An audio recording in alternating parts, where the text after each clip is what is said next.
When we went to go take the girl back, it was gut-wrenching, to be honest with you, because she started to ask me, well, can't I stay with you? And I was driving her back, and I said, well, I don't do that. I'm not a foster parent. And really, it just started to wreck me. It really was just a response for a weekend.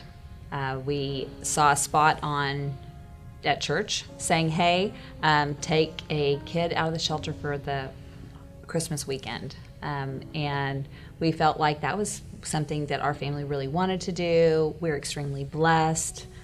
So we signed up to do that. It was very quick and easy, and we brought a girl home for the first weekend, and that was really our first experience with the foster care system. And then we took two girls on Mother's Day weekend, at the time 16 and 12-year-old girl. And so we went through the same scenario when we took them on Friday night, and then by Saturday morning, Susan saying, I'm hearing God talk to me, and are you hearing him? I think we're supposed to keep him.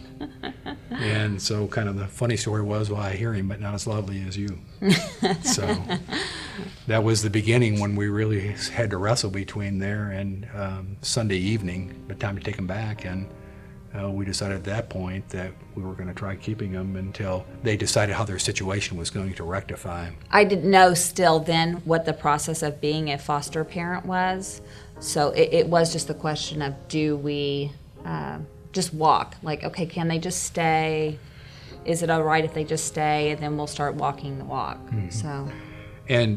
So they were pretty insistent on DHS on taking their training class. And of course we thought, well, we've had them for a period of time. It's okay. We don't really need any class. But it was pretty enlightening, because one of the things they really stressed is reunification with the parents, if possible. And we never really looked at it that way. We looked at it as saving somebody or something like that. Right. And it was really eye-opening to see how families have been split up in the past, where brothers and sisters literally may not see each other. It really enabled us to be able to see how you need to include the parents, if you can, in the process. And honestly, I thought on that first Mother's Day weekend, when I said we were going to keep them, I thought we were going to keep them. Like, these were going to be potentially our forever children. I did not ever imagine at that time the circumstances in which God could provide a way for that family to be reunified. And really, we are 4 weeks away from that family being reunified.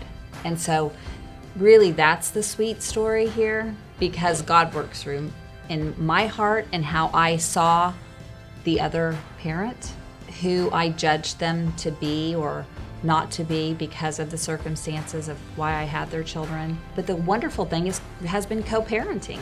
And befriending and having opportunities to not just reach these kids, but have relationship with the families as well. There is a great deal of satisfaction that's involved from the standpoint, again, of changing our families' lives. Feeling like you are driven because of how you're going to make a difference in somebody's lives. And I'm not saying it just to say, oh my gosh, you're going to make a difference in somebody's life, but it really is a true great feeling.